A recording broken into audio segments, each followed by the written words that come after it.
Hi hello అండి, అందరికీ నమస్కారం. Welcome back to my channel Bokka's family. అందరూ ఎలా ఉన్నారండి? నేను చాలా బాగున్నాను. చాలా లాంగ్ గ్యాప్ తర్వాత మళ్ళీ మన ఛానల్లో ఒక వీడియో అయితే పోస్ట్ చేస్తున్నానండి. కుకింగ్ వీడియోతో మీ ముందుకు వచ్చేసాను. స్కిప్ చేయకుండా చివరి వరకు చూసేయండి.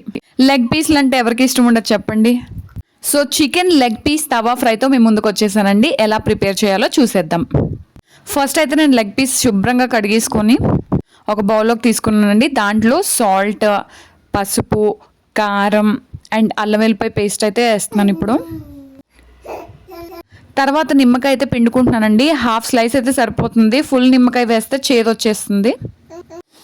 అండ్ ఇంకొకటి దీంట్లో మెయిన్ ఇంగ్రీడియంట్ ఇదే అండి. ఇదిగోండి, దీంట్లో ఏంటంటే పచ్చిమిర్చి, కొత్తిమీర అండ్ పుదీనా ఈ మూడు కలిపి నేను గ్రైండ్ చేసుకున్నానండి పేస్ట్ లాగా. అదైతే వేసాను. అది వేస్తే ఒక డిఫరెంట్ ఫ్లేవర్ వస్తుంది అనమాట.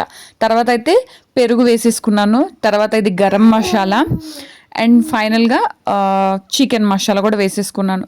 సో అదంతా బాగా ముక్కలు పట్టేలాగా కలిపేసి ఒక 1 అవర్ టు 1.5 అవర్ ఫ్రిడ్జ్లో పెడితే సరిపోతుందండి. ఆ మసాలా అంతా ముక్కలు పట్టేలాగా చూసుకోవాలి. అండ్ ఇంకొకటి ఏంటంటే లెగ్ పీస్ కొన్నిసార్లు షాప్లోనే కట్ చేసి ఇస్తారండి. లేకపోతే మనము ఘాట్లు పెట్టుకోవాలి పీస్కి, ఎందుకంటే ఆ మసాలా అంతా లోపలికి వెళ్తుంది.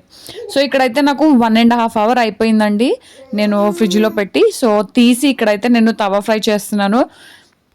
తవా ఫ్రైకి డీప్ ఫ్రైకి చాలా తేడా ఉంటుందండి. తవా ఫ్రై టేస్ట్ అయితే చాలా డిఫరెంట్గా ఉంటుంది. ఒకసారి మీరైతే ట్రై చేయండి. నేను వీడియో తీయడం మర్చిపోయానండి.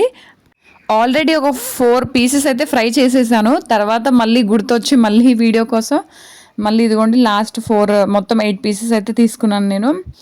కొంచెం సిమ్లో పెట్టేసి మూత పెట్టేస్తే ఇదిగోండి చక్కగా అయితే కుక్ అయిపోయాయి మంచిగా. డిఫరెంట్ టేస్ట్ అండి నిజంగా. ఒకసారి మీరైతే తప్పకుండా ట్రై చేసేయండి. చాలా ఈజీ. అన్నీ వేసేసి మ్యారినేషన్ చేసేసి ఫ్రై చేసేసుకోండి, సరిపోతుంది. పెద్ద ప్రాసెస్ ఏం కాదు. చూసారు కదా ఎంత కలర్ఫుల్గా ఉన్నాయో. మా పాప అయితే అసలు ఒక లెగ్ అయితే తినేసిందండి. చూడండి ఇక్కడ ఎలా ఉంది అని అడుగుతుంటే కావాలని కెమెరా ముందు చెప్పకుండా దగ్గొచ్చినట్టు యాక్ట్ చేస్తుంది. వెనకాల నుంచి వారి డాడీ కూడా అడుగుతున్నారు ఎలా ఉందమ్మా అని, కానీ దగ్గొచ్చినట్టు యాక్టింగ్ చేస్తుంది అనమాట. సో ఇదండి ఇవాళకి వీడియో. నచ్చితే కనుక లైక్ చేయండి, షేర్ చేయండి, సబ్స్క్రైబ్ చేయడం మర్చిపోకండి.